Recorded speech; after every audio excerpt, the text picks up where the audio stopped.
আলহামদুলিল্লাহ ওয়াসসালাতু ওয়াসসালামু আলা নবিয়িনা মুহাম্মাদিন সাল্লাল্লাহু আলাইহি ওয়াসাল্লাম ওয়া আলিহি ওয়া আসহাবিহি আজমাইন। আম্মা বাদ। আত-তাদরিস অনলাইন মাদ্রাসা কর্তৃক আয়োজিত আলিম 2027 ব্যাচ অল ইন ওয়ান কোর্সের আজকে ফ্রি ক্লাস 8 নম্বর ফ্রি ক্লাসের সকল শিক্ষার্থী যারা যুক্ত আছেন এবং যারা পরবর্তীতে যুক্ত হবেন বা যারা ভিডিওটা রেকর্ডেড দেখবেন, সকলকে জানাই আন্তরিক শুভেচ্ছা ও মুবারকবাদ।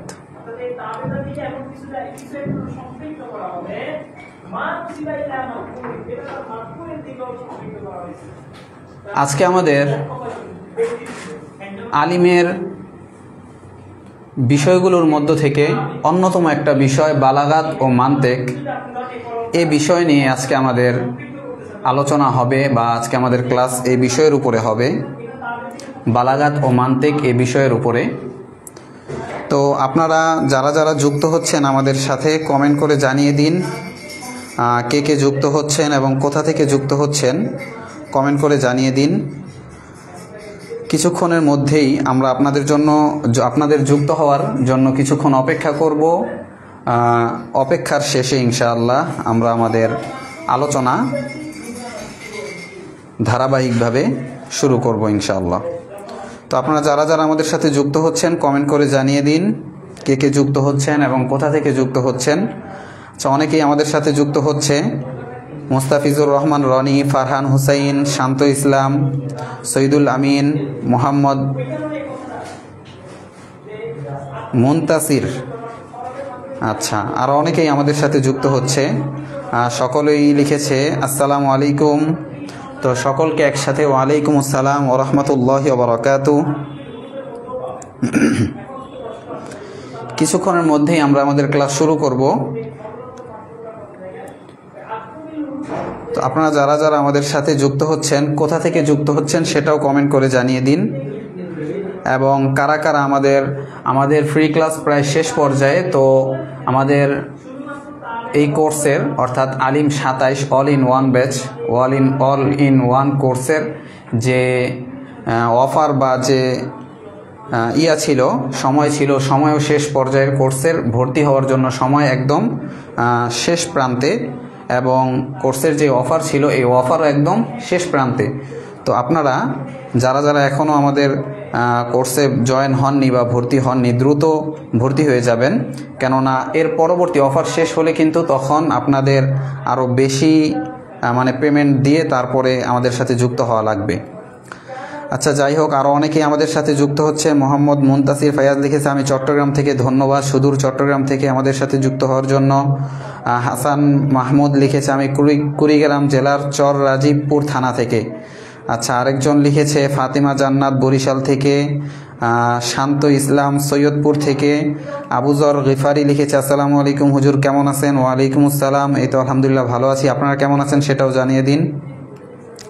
ইলমা সুমাইয়া লিখেছে আসসালামু আলাইকুম, আমি খুলনা থেকে। বাহ, খুলনা। এরপরে মাহমুদুল হাসান লিখেছে আমি রাজশাহী থেকে স্যার। আচ্ছা, তো রাজশাহী বাংলাদেশের একদম টেকনাফ থেকে তেঁতুলিয়া, রূপসা থেকে পাথুরিয়ায় আমাদের ছাত্র আছে মাশাআল্লাহ, আমাদের ছাত্রছাত্রীরা। আরেকজন লিখেছে যশোর থেকে। তো আমি উত্তর, দক্ষিণ, পূর্ব পশ্চিম বাংলার সব বাংলার মানচিত্রের একদম প্রান্ত থেকে মেসেজ পাচ্ছি। তো সকলকে ধন্যবাদ যারা যারা আমাদের সাথে যুক্ত হচ্ছেন, সকলকে অসংখ্য ধন্যবাদ। আচ্ছা, সুমাইয়া বিনতে জাহির লিখেছে আসসালামু আলাইকুম কুষ্টিয়া থেকে। এরপরে সাব্বির আহমেদ লিখেছে আসসালামু আলাইকুম, আমি টঙ্গী থেকে। আচ্ছা, ধন্যবাদ বাংলাদেশের বিভিন্ন প্রান্ত থেকে আমাদের সাথে যুক্ত হওয়ার জন্য। তো আপনারা যারা যারা আমাদের সাথে যুক্ত হয়েছেন, প্রথম কথা এটাই যে আমাদের কোর্স ফ্রি ক্লাস একদম শেষ পর্যায়ে। 1 তারিখ থেকে আমাদের যথারীতি ক্লাস শুরু হবে।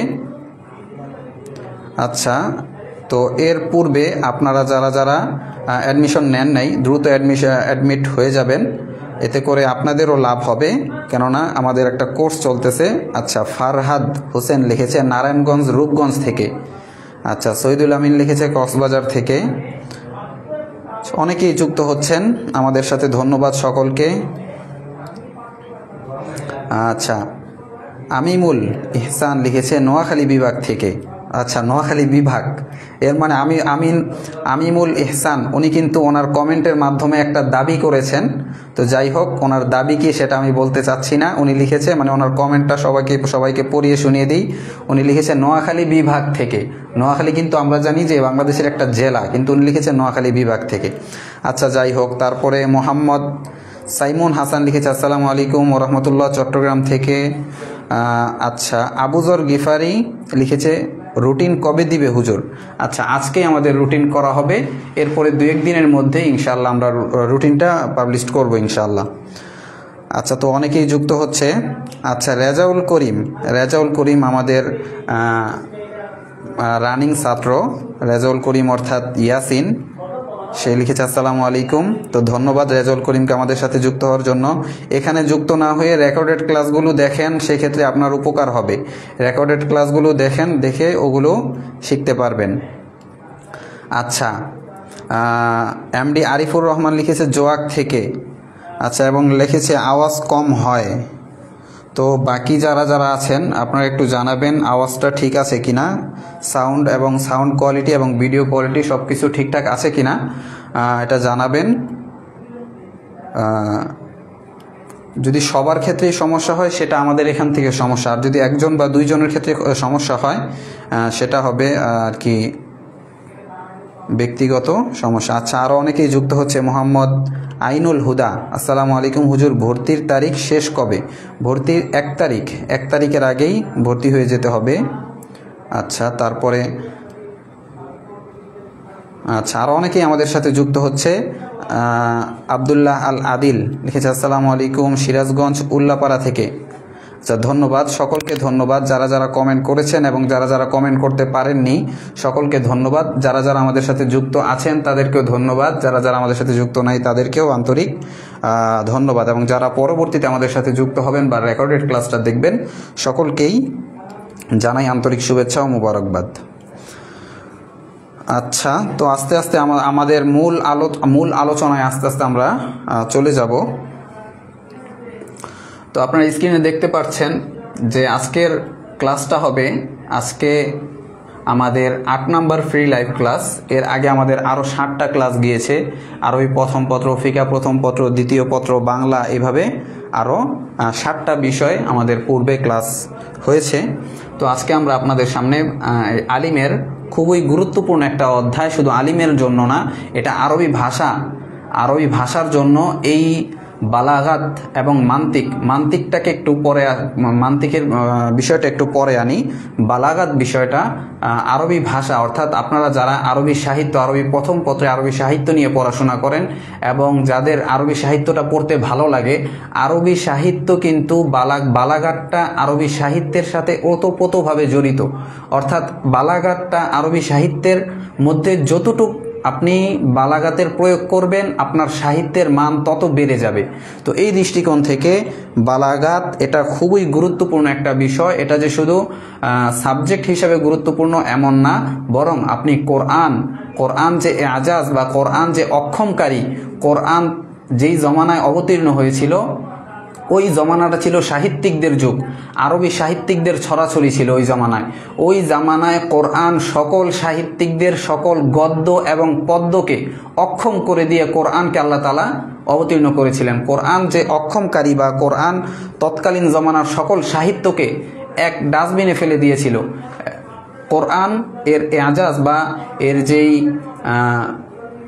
ক্ষমতা বা এটা যে চ্যালেঞ্জ, এটা যে একটা চ্যালেঞ্জ ছিল কাফেরদের জন্য এবং তৎকালীন জমানার সাহিত্যিকদের জন্য, এই চ্যালেঞ্জের অন্যতম কারণ ছিল এই বালাগাত বা অলঙ্কার শাস্ত্র। সুতরাং এই বালাগাত আমাদের জন্য সাবজেক্ট হিসাবে যেমন গুরুত্বপূর্ণ এবং আরবি সাহিত্যের জন্য, আরবি সাহিত্য শেখার ক্ষেত্রেও তেমন গুরুত্বপূর্ণ। এরপরে আসি মান্তিক যেই বিষয়টা বা ফন্টটা আছে, মান্তিক এটাও আমাদের সকলের জন্য খুবই গুরুত্বপূর্ণ। কেননা মান্তিক এটা মানুষ যখন চিন্তা করে চিন্তা ভাবনার ভুল ভ্রান্তি থেকে মান্তিক, এই ফন্নে মান্তিক বা মান্তিক শাস্ত্রের মাধ্যমে মান্তিক শাস্ত্র অধ্যয়ন করার পরে আমরা আমাদের চিন্তা ভাবনার ভুল ভ্রান্তি থেকে রক্ষা পেতে পারি। আর চিন্তা ভাবনার ভুল ভ্রান্তি থেকে রক্ষা পেলেই তবেই তো আমরা একজন গবেষক হিসাবে আত্মপ্রকাশ করতে পারবো। অন্যথায় যদি আমরা অনেক পড়াশোনা করলাম কিন্তু আমাদের চিন্তা গবেষণায় ভুল রয়ে গেল, সেক্ষেত্রে আমাদের গবেষণার কিন্তু কোনো দাম থাকে না।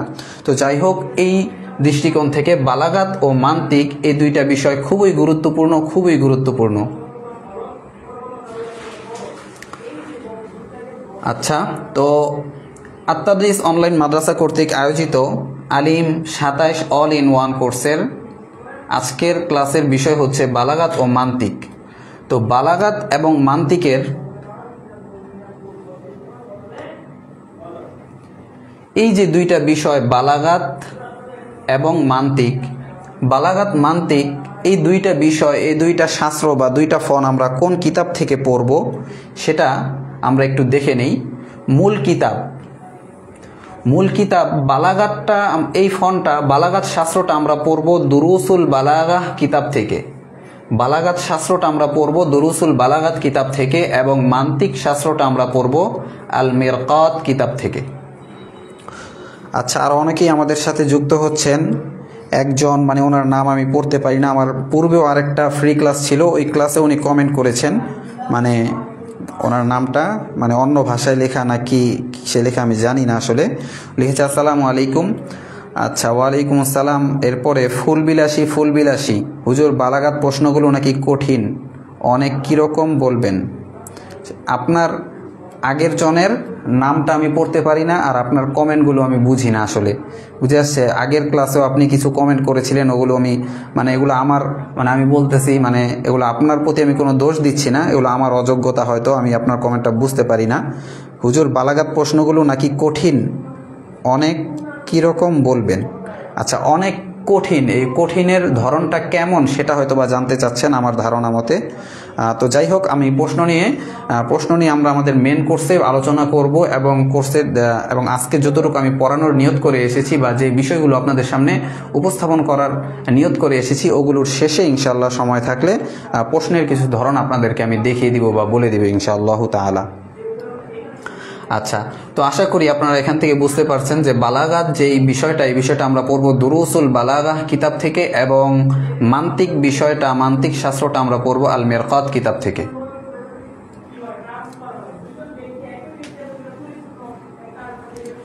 আচ্ছা, এরপরে আসেন, আমরা যে দুইটা কিতাব আপনাদের সামনে উপস্থাপন করলাম, এই দুইটা কিতাব, এক নাম্বার হলো দুরুসুল বালাগা। কিতাবের আরবি নামটা হচ্ছে দুরুসুল বালাগা। কিতাবটা যেহেতু আরবিতে লেখা এবং কিতাবের নামটা আরবিতে, তো কিতাবের নামটা আপনারা সকলেই দেখে নেন, কেননা অনেক সময় এমন হয় যে একজন ছাত্র সে একটা কিতাব পড়ে ফেলে। যেমন ধরেন, আপনারা সকলেই কিন্তু দাখিল পরীক্ষা দিয়ে ফেলছেন, তো দাখিল পরীক্ষায় আপনারা ফিকাহ পড়েছেন। তো আপনাদেরকে যদি আমি জিজ্ঞেস করি যে দাখিল পরীক্ষায় ফিকাহটা তোমরা কোন কিতাব থেকে পড়েছো বা আপনারা কোন কিতাব থেকে পড়েছেন, অনেকেই বলতে পারবেন না। তো অনেকে যদি আবার বলতে পারেনও, সেক্ষেত্রে নামটা শুদ্ধভাবে লিখতেও পারবেন না। অনেকের এমন হয় যে কিতাব পড়ে ফেলে, পরীক্ষাও দিয়ে ফেলে, কিন্তু কিতাবের নাম বা কিতাবের পরিচয় বলতে পারে না। আচ্ছা, এমডি হাসান মাহমুদ লিখেছে, একজন ওই যে যার নামটা আমি পড়তে পারি না, ওর নামটা মানে ট্রান্সলেট করে দিছে ইংলিশে। যাই হোক, ধন্যবাদ হাসান মাহমুদকে। এরপরে আরেকজন মাহমুদুল হাসান লিখেছে, আসলে স্যার এর প্রশ্ন বোঝা যায় না। হ্যাঁ, ঠিক বলছেন, আসলে এর প্রশ্নটা বোঝা যায় না, তারপরে এটা কিছুটা বোঝা গেছে, আমি সেটার উত্তর দিয়েছি। এরপরে মিফতাজুর রহমান রনি লিখেছে, হুজুর গাইড কিনবো নাকি মূল বই কিনবো, বুঝতেছি না। আসলে আমাদের এখানে আমরা মানে এটা বলতে পারেন যে আমরাই প্রথম অনলাইনে, একে তো মানে অনলাইনে তো অনেক কোর্সই আছে, তো আমরাই প্রথম এটা মানে নতুন সংযোজন বলতে পারেন, অনলাইন জগতের নতুন সংযোজন। আমরা একটা মানে উদ্যোগ হাতে নিয়েছি। এই উদ্যোগটা হচ্ছে আমাদের আলিয়া মাদ্রাসার ছাত্ররা দুইটা জিনিস কিনে, একটা হচ্ছে গাইড, আরেকটা হচ্ছে নোট নোট এবং গাইড। নোটের মধ্যে পূর্ণ কিতাবের ব্যাখ্যা, বিশ্লেষণ, অনুবাদ, সরল অনুবাদ, শাব্দিক অনুবাদ এগুলো সব নোটের মধ্যে থাকে, তাই না? আর গাইডের মধ্যে কি থাকে? গাইডের মধ্যে এই নোটের থেকে কিছু প্রশ্ন দেওয়া থাকে, প্রশ্ন আকারে সাজানো গোছানো প্রশ্ন আকারে এই গাইডটা আপনার প্রশ্ন আকারে থাকে এই গাইডের মধ্যে। নোটটাই প্রশ্ন আকারে থাকে গাইডের মধ্যে এবং সাজানো গোছানো থাকে। তো আমরা যে জিনিসটা করেছি সেটা হচ্ছে আমরা আমাদের প্রত্যেকটা ক্লাসের একটু পরে আপনারা যদি আমাদের করে থাকেন কি বলে গত ক্লাসগুলো করে থাকেন, আজকে তো 8 নাম্বার লাইভ ক্লাস, বিগত 7টা ক্লাস যদি করে থাকেন তাহলে ওইখানে দেখেছেন যে আমরা লেসন প্ল্যান দিয়েছিলাম আপনাদেরকে। লেসন প্ল্যান বলতে প্রত্যেক দিন কিতাবের কতটুকু জায়গা থেকে কতটুকু জায়গা আপনাদেরকে পড়ানো হবে, তাই না? তো আলিয়া মাদ্রাসা ছাত্ররা দুইটা জিনিস কিনে, একটা হচ্ছে নোট আর একটা হচ্ছে গাইড। তো আমরা যখন আপনাদেরকে ক্লাসগুলো করাবো প্রত্যেক দিনের লেকচার শিট আপনারা পেয়ে যাবেন। লেকচার শিটের মধ্যে কি থাকবে? এই নোটের মধ্যে যা যা থাকে সেম জিনিস আপনারা লেকচার শিটের মধ্যে পাবেন। আমাদের লেকচার শিটের পিডিএফ আপনাদের গ্রুপে চলে যাবে, সেখান থেকে ডাউনলোড করে নিতে পারবেন প্রত্যেক দিনের পড়া। এর পাশাপাশি আমাদের কোর্সটা যখন শেষ হবে, মডেল পরীক্ষার আগে যখন কোর্স শেষ হবে, কোর্স শেষ হওয়ার পরে আমরা আপনাদের মডেল পরীক্ষার প্রস্তুতি কেন্দ্রিক আরেকটা কোর্স চালু করব। সেখানে আপনাদেরকে সেখানে সাজেশন ভিত্তিক আপনাদেরকে গাইডের মধ্যে যেইভাবে প্রশ্ন আকারে পড়াগুলো থাকে তখন আবার আরেকটা লেকচার শিট দেওয়া হবে, সেখানে যে গাইডের মধ্যে যেইভাবে প্রশ্ন আকারে পড়াগুলো থাকে ওইভাবে আপনাদেরকে লেকচার শিট দেওয়া হবে। তো এই যে আমরা যে দুইটা উদ্যোগ হাতে নিয়েছি, এই দুইটা উদ্যোগের কারণে আপনাদের না গাইড কিনতে হবে না নোট কিনতে হবে, অর্থাৎ যেটাকে আপনারা মূল বই বলতেছেন, গাইডও কেনা লাগবে না, মূল বইও কেনা লাগবে না যদি আপনারা আমাদের সাথে যুক্ত হন বা আমাদের কোর্সে ভর্তি হন। আচ্ছা, এটা যে আমাদের কোর্সের অ্যাড দিচ্ছি এমন না, এমন ভাববেন না। আমরা এই কাজটা এই জন্য করছি যে আমরা দেখেছি যে গাইডের মধ্যে অনেক সময় এমন হয় যে একটা পড়াই বারবার আসতেছে। এতে করে ধরেন একদিকে যেমন টাকা নষ্ট, বেশি কাগজ কেনা হলো টাকা দিয়ে, আর আরেক দিকে তো একটা ছাত্র তার মাথার মধ্যে একটা জ্যাম হয়ে যায় যে আসলে এত পৃষ্ঠা আমার পড়তে হবে, তো অনেক পড়া মনে হয়। কিন্তু যদি আমরা লেকচার শিট আকারে দিই তাহলে ধরেন আমাদের এই কোর্সে বালাগাতের সর্বোচ্চ ক্লাস হবে ধরেন 15টা, মানতেকেরও 15টা, তাহলে 15টা ক্লাস 15টা লেকচার শিট। তখন আপনার ব্রেন আপনাকে বলবে যে না, পড়া তো খুব কম, তুমি পড়ে ফেলো, বুঝে আসছে। কিন্তু একটা গাইড, এত মোটা একটা গাইড যখন আপনাকে ধরায় দিব যে এটা তোমার জন্য তোমার পরীক্ষায় আসবে, তুমি এটা পড়ো, বাস তখন প্রথমেই আপনার মধ্যে ব্রেনে একটা নেগেটিভিটি চলে আসবে যে না, পড়া তো অনেক বেশি, কিভাবে শুরু করব, কোথা থেকে শুরু করব, বুঝে আসছে। তো এই দৃষ্টিকোণ থেকে আমরা এই উদ্যোগটা হাতে নিয়েছি। আশা করি ইনশাআল্লাহ তাআলা এই উদ্যোগ আমাদের খুবই কাজে আসবে। আচ্ছা, নাজমুল ইসলাম লিখেছেন, আসসালামু আলাইকুম রহমতুল্লাহ, হুজুর কেমন আছেন? এতক্ষণ ডাটা কানেকশন ছিল না, আবার কিছুক্ষণ পরে নামাজে চলে যেতে হবেটা আসে নাই। আচ্ছা, ঠিক আছে। ওয়ালাইকুম আসসালাম নাজমুল হাসানকে। তো আলহামদুলিল্লাহ ভালো আছি, আপনি কেমন আছেন সেটাও জানিয়ে দিন। আচ্ছা, এরপরে যুক্ত হয়েছে আরও মুফতাখির লিখেছে, প্রশ্নের উত্তরগুলো বাংলায় দিয়ে নাকি আরবি দিয়ে লিখতে হবে? আপনি চাইলে বাংলায় লিখতে পারেন, তবে যদি আরবিতে লিখেন সেটা তো নূরুন আলা নূর, সোনায় সোহাগা, অনেক ভালো, বুঝে আসছে। আচ্ছা,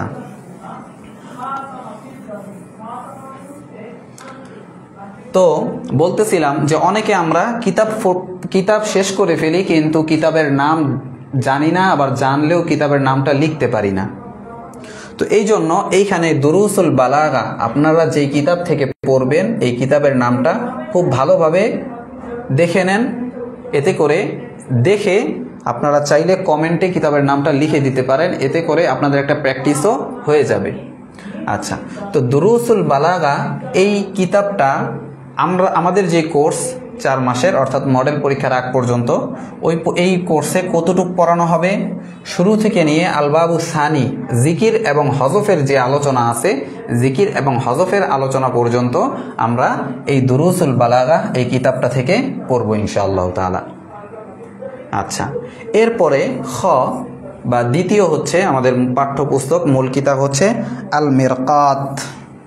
আল মিরকাত এই কিতাবটাও আমরা এই মডেল পরীক্ষার আগে শুরু থেকে নিয়ে জিন্স এবং নাও এর যে অধ্যায় আছে, জিন্স নাও এর অধ্যায়ের শেষ পর্যন্ত, অর্থাৎ জিন্স নাও ফসলের আগ পর্যন্ত এবং নাওয়ের শেষ পর্যন্ত ইনশাআল্লাহ আমরা শেষ করব। আচ্ছা, মিফতাজুর রহমান রনি লিখেছে, হুজুর ক্লাসের স্লাইডের মধ্যে যে টপিকগুলো পড়ানো হবে সে টপিক থেকে বোর্ড পরীক্ষা প্রশ্ন হয়ে থাকলে টপিকের সাথে বোর্ড পরীক্ষার সালগুলো যুক্ত করে দিলে ভালো হয়, তাহলে আমরা বোর্ড পরীক্ষার জন্য কোনটা গুরুত্বপূর্ণ সেটা বুঝতে পারবো। আচ্ছা ঠিক আছে, ধন্যবাদ মিফতাজুর রহমান রনিকে গুরুত্বপূর্ণ পরামর্শ দেওয়ার জন্য। আচ্ছা ঠিক আছে, এটা যখন আমরা শিক্ষক প্যানেল আলোচনা করব সেক্ষেত্রে আমরা এটা করব। আচ্ছা, অনেকে এই যে মিফতাজুর রহমান রনি দুরুসুল বালাগাত বাংলায় লিখতেছে, বাংলায় লিখলে হবে না। এই তো হাসান মাহমুদ, ধন্যবাদ, আরবিতে লিখেছে দুরুসুল বালাগা, ধন্যবাদ হাসান মাহমুদকে। যারা যারা বাংলায় লিখছেন আবার আরবিতে লিখেন, কারণ বাংলায় লেখা এটা সহজ, বাংলায় সবাই বলতে পারে, লিখতে পারে, যেহেতু আমরা বাঙালি। কিন্তু আরবিতে লেখার ক্ষেত্রেই অনেকটা ভুল হয়ে থাকে। আপনাদেরকে একটা ছোট্ট ঘটনা শোনাই। একবার মানে একটা ভর্তি পরীক্ষার হলে একজন ছাত্র আসছে, সে উসুলুস শাসি কিতাবটা পড়েছিল, উসুলুস শাসি। তো ওই ছাত্র সে ওই ভর্তি ফর্মের মধ্যে লিখেছে উসুলুস শাসি। তো ওই ছাত্রর ওস্তাদও ওই ছাত্রকে ভর্তি করানোর জন্য আসছিল, যে তুমি যে ওস্তাদের কাছে পড়ছো ওই ওস্তাদও তার সাথে আসছে। তো তার সাথে আসার পর পরীক্ষক জিজ্ঞেস করলো যে এই কিতাব তুমি কার কাছে পড়েছো? তখন ছাত্রটা দেখিয়ে দিল যে এই যে ওনার কাছে পড়েছি। তখন ওনাকে পরীক্ষক বলছে যে আপনি ওরকে যেই কিতাবগুলো পড়িয়েছেন ওই কিতাবগুলোর নাম লিখে নিয়ে আসেন। তখন ওই শিক্ষকও এই উসুলুস শাসি কিতাবটার নাম লেখছে এইভাবে, উসুলুস শাসি, অর্থাৎ এখানে ওয়াও দিছেন। তাহলে চিন্তা করেন যে একজন শিক্ষক, সে একটা কিতাব পড়িয়েছে, সে কিতাবের নামটা সুন্দরভাবে লিখতে পারে না, এখানে হবে হামজা, উসুলুস শাসি। বুঝে আসছে? তো এটা খুবই গুরুত্বপূর্ণ। আচ্ছা, অনেকেই লিখছে যে দুরুসুল বালাগা, ধন্যবাদ যারা যারা লিখছেন সকলকে আন্তরিক শুভেচ্ছা, আন্তরিকভাবে ধন্যবাদ। আচ্ছা, এই যে নাজমুল ইসলাম আবার লিখছে কিন্তু হয় নাই, আপনি প্র্যাকটিস করবেন বাসায়। আচ্ছা ঠিক আছে, তো আমাদের পাঠ্যপুস্তক থেকে আমরা আমাদের কোর্সে কতটুকু পড়বো, অর্থাৎ মডেল পরীক্ষার আগ পর্যন্ত যেখান থেকে যতটুকু পড়া হবে এটা এখানে উল্লেখ করা আছে, আমরা দেখে নেবেন। এই হচ্ছে আপনাদের মেরকাতের যে মূল কিতাব, আরবি কিতাব, এই মেরকাত, এই যে আল মেরকাত হচ্ছে কিতাবের নাম, আল মেরকাত, আর দুরুসুল বালাগা এটা হচ্ছে মূল কিতাবের নাম। আচ্ছা, এরপরে আমরা প্রশ্নের ধরন ও মান বন্টন নিয়ে একটু কথা বলবো। 1 নম্বরে বালাগাত যে কিতাবটা আছে, বালাগাত এই কিতাব থেকে আপনাদের মূল পরীক্ষায় অর্থাৎ আলিম ফাইনাল পরীক্ষায় 60টা প্রশ্ন থাকবে। 60টা প্রশ্ন থাকবে, সেখান থেকে আপনার 5টার উত্তর দিতে হবে। 5 10 50 নাম্বার থাকবে এই বালাগাত কিতাব থেকে। ঠিক সেম একই মান্তিক কিতাব থেকে 60টা প্রশ্ন থাকবে, 5টার উত্তর লিখতে হবে, আপনার 5 10 50 নাম্বার থাকবে। তো এই প্রশ্নগুলো এই মানে বালাগাত এবং মান্তিক এই বিষয়টার মধ্যে আপনাদের কোনো এমসিকিউ থাকবে না, এবং কোনো সংক্ষিপ্ত প্রশ্ন থাকবে না। এই যে 5টা প্রশ্ন দেখতেছেন, 5টাই মোটামুটি বড় প্রশ্ন থাকবে, এবং 5টায় 5 10 50 50 100 নাম্বারে পরীক্ষা হবে। আচ্ছা, আর অনেকেই কিতাবের নামটা সুন্দরভাবে লিখেছেন, সৈদুল আমিন, মাহমুদুল হাসান, তারপরে হাসান মাহমুদ সহ আর অনেকেই কিতাবের নাম আরবিতে মাশাআল্লাহ সুন্দরভাবে লিখেছে। তো সকলকে ধন্যবাদ যারা যারা লিখেছে। আচ্ছা, এরপরে আমরা আমাদের যে 2টা পাঠ্যপুস্তক, 1 নাম্বার ছিল দুরুসুল বালাগা, 2 নাম্বার হচ্ছে আল মিরকাত এই কিতাবটা। 1 নাম্বার দুরুসুল বালাগা কিতাব এবং 2 নাম্বার হলো আল মিরকাত কিতাব। দুরুসুল বালাগা এই কিতাবটা বালাগাত সম্পর্কে লেখা। বালাগাত কাকে বলে?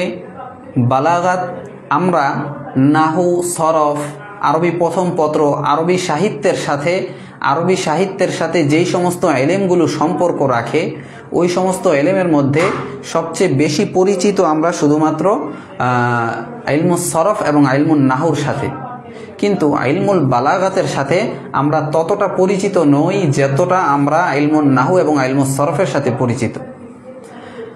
আপনারা জেনে থাকবেন বা জেনে না থাকলে জেনে নিন যে আরবি ভাষা অর্থাৎ আল-লুগাতুল আরবিয়া, উলুমুল লুগাতিল আরবিয়া, আরবি ভাষার যে এলেম, আরবি সাহিত্যের সাথে 5টা এলেমের সম্পর্ক। একজন আরবি সাহিত্যিক হওয়ার জন্য তার পরিপূর্ণ 5টা এলেমে দখল থাকা লাগবে, 5টা এলেমে তার পারদর্শী হওয়া লাগবে। 1 নাম্বার সেটা হচ্ছে ইলমুস সরফ। ইলমুস সরফ কাকে বলে? ইলমুস সরফের সম্পর্ক হচ্ছে আরবি ভাষার যে শব্দগুলো আছে এই শব্দ কাঠামের সাথে হচ্ছে ইলমুস সরফের সম্পর্ক, অর্থাৎ আরবি ভাষার শব্দ নিয়ে আলোচনা করা হয় ইলমুস সরফের মধ্যে। 2 নাম্বার হচ্ছে ইলমুন নাহু। এই দুইটাই আমাদের কাছে বেশি পরিচিত। উলুমুল লুগাল আরবিয়ার মধ্য থেকে ইলমুন নাহুটা 2 নম্বরে আমাদের কাছে বেশি পরিচিত।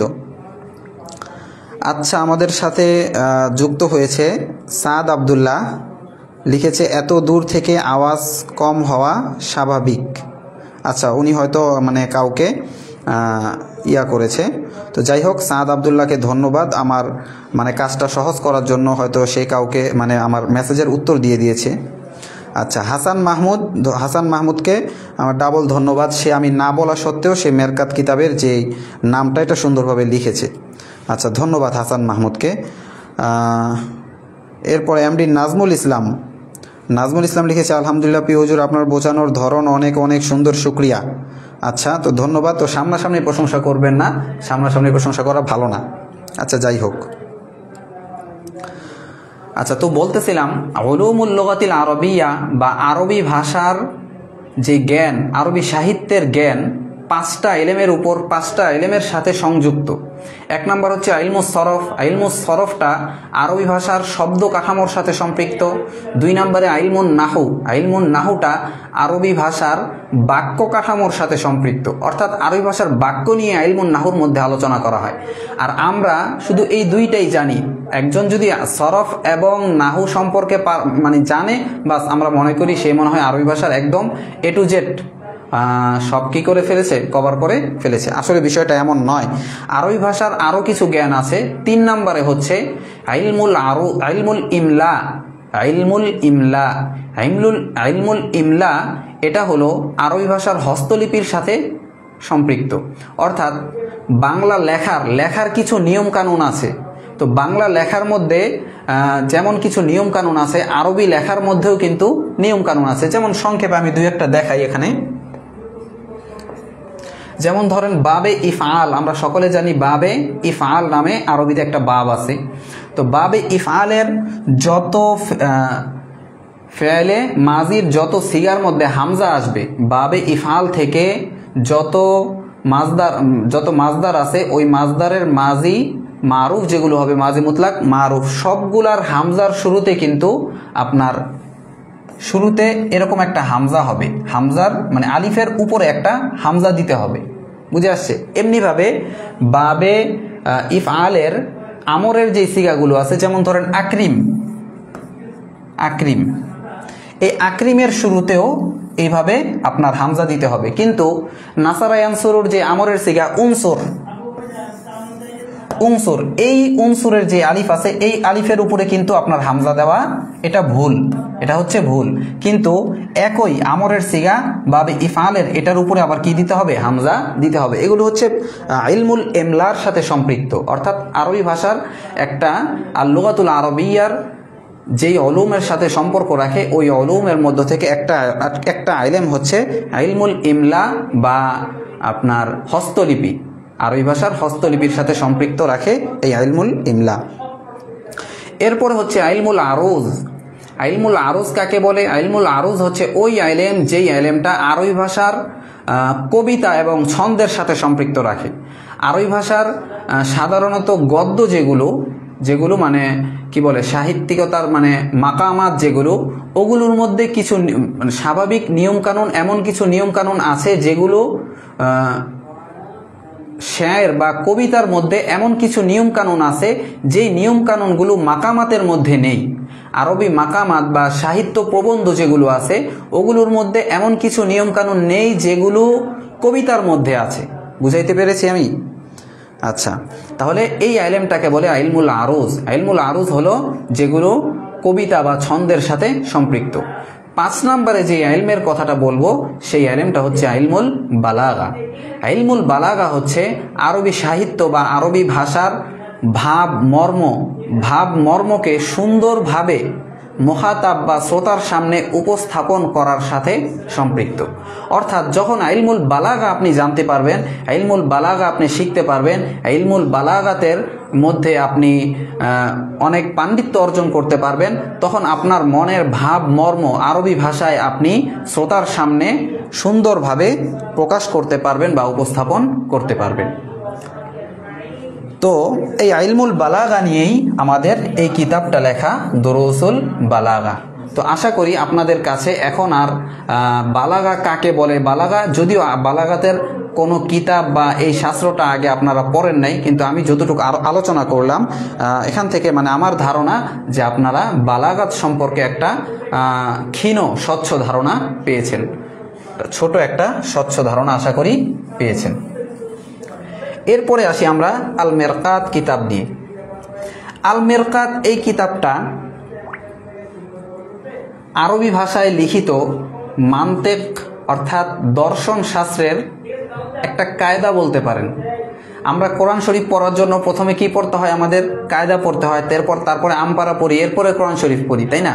তো দর্শন শাস্ত্রের মান্তেক শাস্ত্রের একটা কায়দা বলা যায় আরবি ভাষায় লিখিত এই কিতাবটাকে। আচ্ছা, মোহাম্মদ মুনতাসির ফাইয়াজ লিখেছে, হুজুর আপনার পরিচয় দিলে ভালো হতো।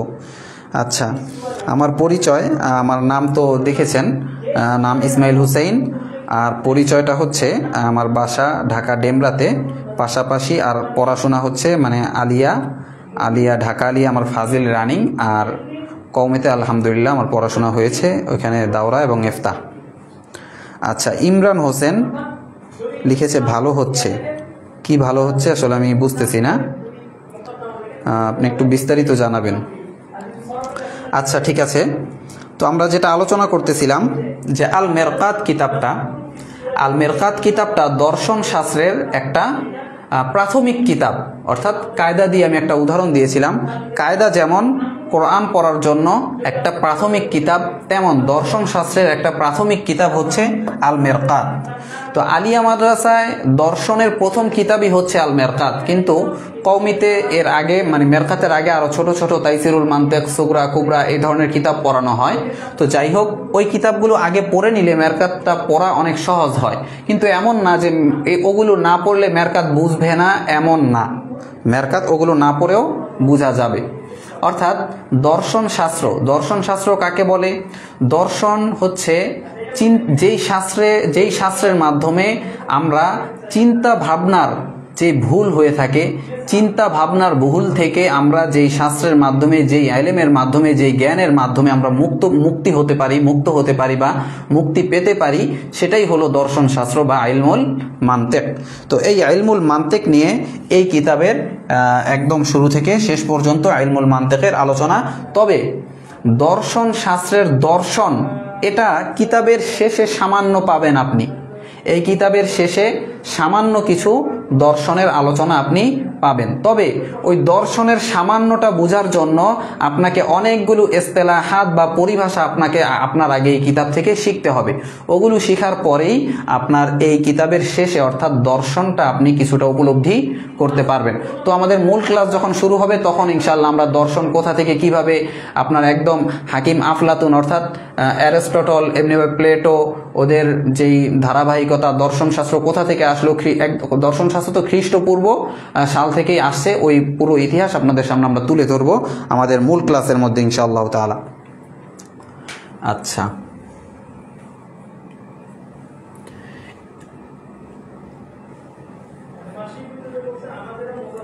এরপরে আসি আমরা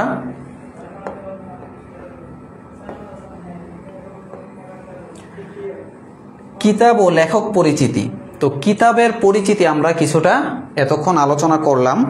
এখন ইনশাআল্লাহ তাআলা আমরা আমাদের লেখক পরিচিতি নিয়ে আলোচনায় চলে যাব।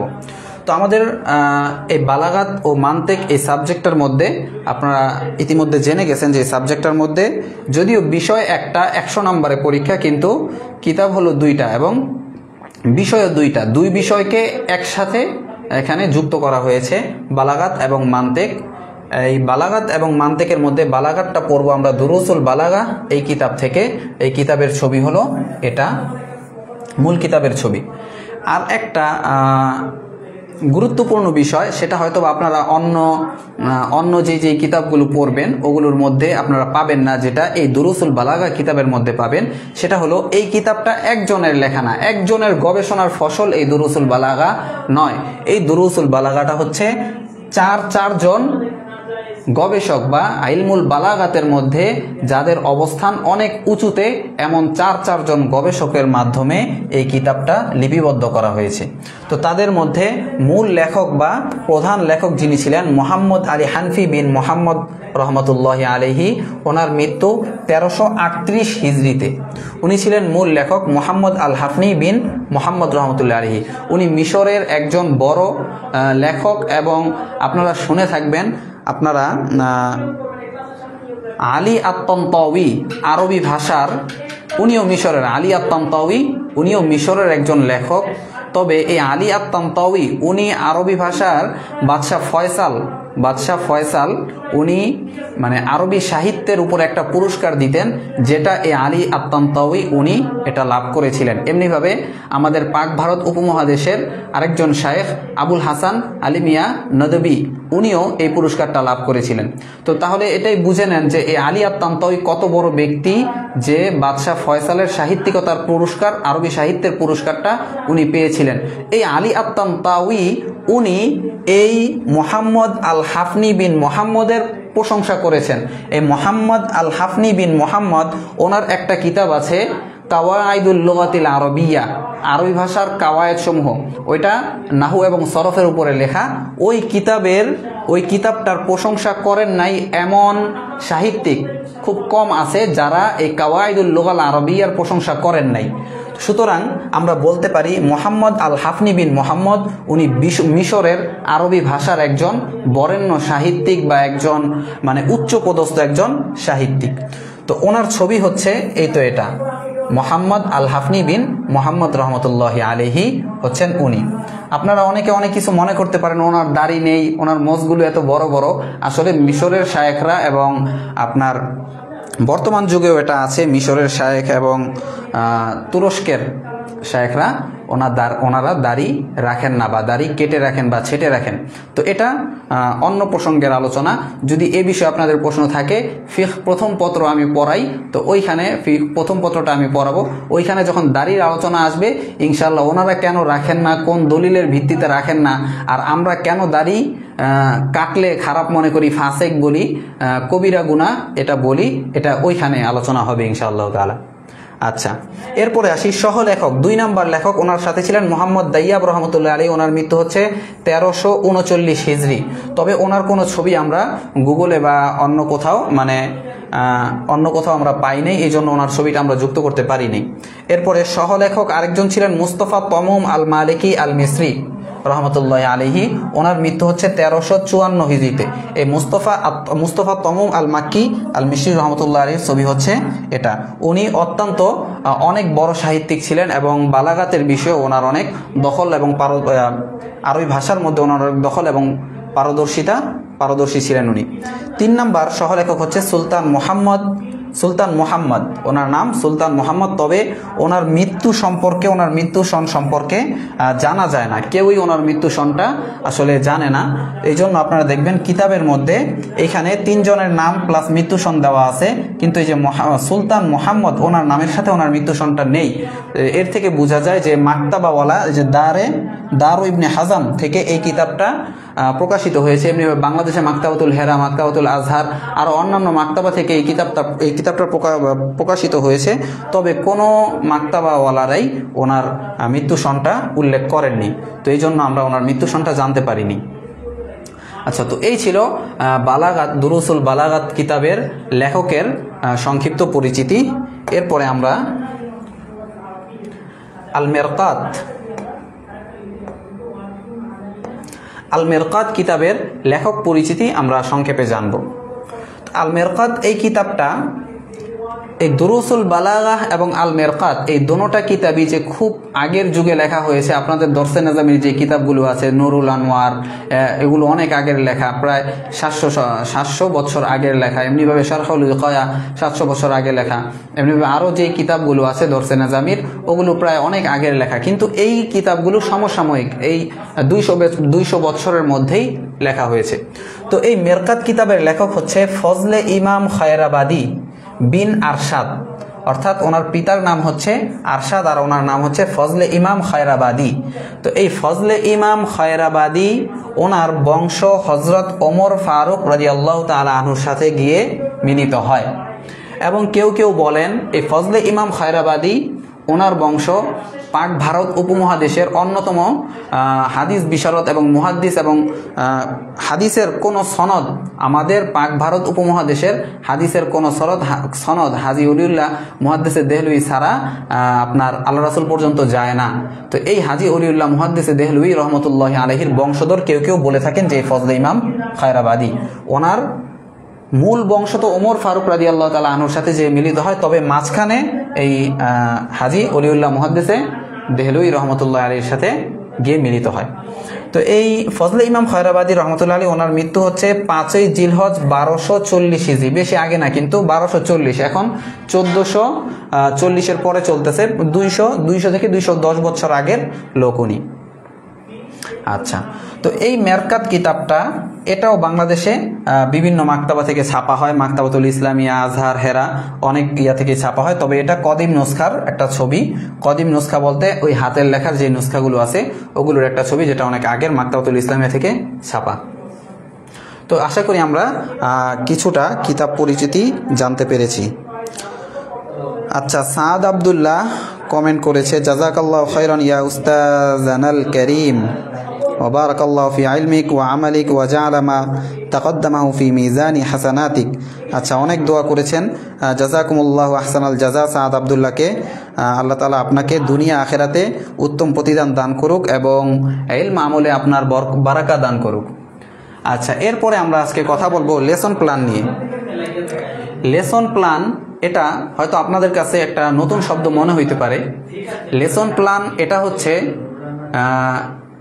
পাঠ্য পরিকল্পনা। বাংলায় যদি আমি অনুবাদ করি, লেসন প্ল্যানের অনুবাদ হবে পাঠ্য পরিকল্পনা। তো এই কাজটা আমরা কেন করলাম? কারণ হলো যেই কোনো কাজ যদি আমরা পরিকল্পনা মাফিক করি সেই কাজের মধ্যে বরকত হয়। সেই কাজটা আমরা সুন্দরভাবে সময়ের সাথে মিল রেখে সময় মতো আমরা শেষ করতে পারি। শেষ করার যখন একটা টার্গেট করি, সময় মতো শেষ করার একটা টার্গেট করি, হয়তো একটু এদিক সেদিক হতে পারে, কিন্তু মানে অনেক বেশি যে ফারাক হবে, অনেক বেশি এদিক সেদিক হবে সেটা হবে না।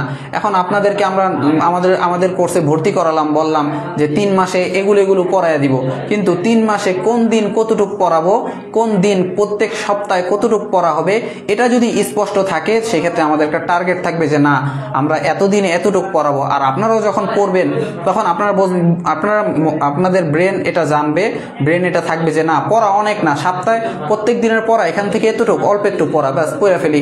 এভাবে সপ্তাহের পড়া এখান থেকে এতটুক, এক সপ্তাহে এতটুক পড়ে ফেলি। আর যদি পুরোটা পড়া একসাথে থাকে সেক্ষেত্রে আমাদের ব্রেন কি হয়ে যায়, ক্লান্ত হয়ে যায় যে না, এত পড়া আমি একসাথে কিভাবে পড়বো। আচ্ছা, তো এই লেসন প্ল্যান বা পাঠ্য পরিকল্পনা আমরা এই জন্যই করলাম যাতে করে আমরা সময় মতো শুরু করতে পারি এবং সময় মতো শেষ করতে পারি, এবং আমরা আমাদের ছাত্রদের সামনে স্বচ্ছ থাকতে পারি, স্বচ্ছভাবে যাতে আমাদের পড়াগুলো আমরা উপস্থাপন করতে পারি। তো দেখেন, এখানে এক নম্বর ক্লাসে আমরা কি কি পড়াবো? ইলমুল বালাগাতের প্রাথমিক আলোচনা, ইলমুল বালাগাতের অর্থ, আলোচ্য বিষয়, উদ্দেশ্য, নামকরণের কারণ ও গুরুত্ব, ইলমুল মানি, বয়ান, বাদি এর পরিচয়। তো এগুলো হচ্ছে প্রথম ক্লাসের আলোচনা। এমনিভাবে দ্বিতীয় ক্লাসে আমরা কি পড়াবো? ফাসাহাতুল কালিমা প্রসঙ্গে আলোচনা ও মূল কিতাবের এবারত। তো মূল কিতাবের এবারতগুলো এখানে নিয়ে আসা হয় নাই, কিন্তু অন্যান্য কিতাবের মধ্যে আপনারা পাবেন যে মূল কিতাবের এবারতের কোথা থেকে কোথাটুকু, মানে কোন জায়গা থেকে কোন জায়গাটুকু পড়ানো হবে সেটাও আমরা উল্লেখ করে দিয়েছি। আচ্ছা, শান্ত ইসলাম লিখেছে লেসন প্ল্যান কি ইংরেজি শব্দ? হ্যাঁ, লেসন প্ল্যান তো ইংরেজি শব্দই। আচ্ছা, এরপরে 3 নম্বর ক্লাসে আমরা ফাসাহাতুল কালিমা থেকে তানাফুরুল হরুফ, দুআফুত তালি প্রসঙ্গে আলোচনা ও মূল কিতাবের এবারত এইভাবে আমরা পড়ব। আর আমাদের পড়ানোটা হবে, এমন হবে না যে আমরা শুধু কিতাবই পড়ায় দিব, পরীক্ষার কোনো খবর রাখবো না, এমন হবে না। আবার এমনও হবে না যে শুধু পরীক্ষা করব কিন্তু কিতাবেরও কোনো খবর নেই, এইভাবে আমরা পড়াবো না। আমরা কিতাবটা পড়াবো আপনাদের পরীক্ষা কেন্দ্রিক, অর্থাৎ যাতে কিতাবের সাথেও একজন ছাত্রর সম্পর্ক হয়, কিতাবের সাথে একজন ছাত্রর ঘনিষ্ঠতা এবং বন্ধুত্ব গড়ে ওঠে, এমনিভাবে পরীক্ষায়ও যাতে সে এই কিতাব থেকে যে প্রশ্নগুলো আসবে ওগুলো সাজিয়ে গুছিয়ে উত্তর দিতে পারে। আচ্ছা, তো এইভাবে আমরা আমাদের প্ল্যানগুলো, দর্সের প্ল্যানগুলো সাজাবো এবং আমরা ক্লাসগুলো করাবো। আচ্ছা,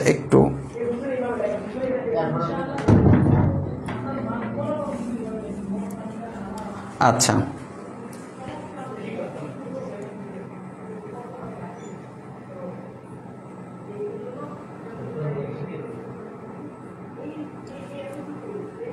এরপরে আল মেরকাত কিতাবেরও এখানে লেসন প্ল্যানটা দেওয়া আছে। 1 নম্বর ক্লাসে আমরা কি পড়াবো? ইলমুল মান্তিকের প্রাথমিক আলোচনা, অর্থাৎ ইলমুল মান্তিকের পরিচয়, আলোচ্য বিষয়, উদ্দেশ্য, গুরুত্ব, মান্তিক পড়ার হুকুম এবং মেরকাত কিতাবের লেখকের জীবনী।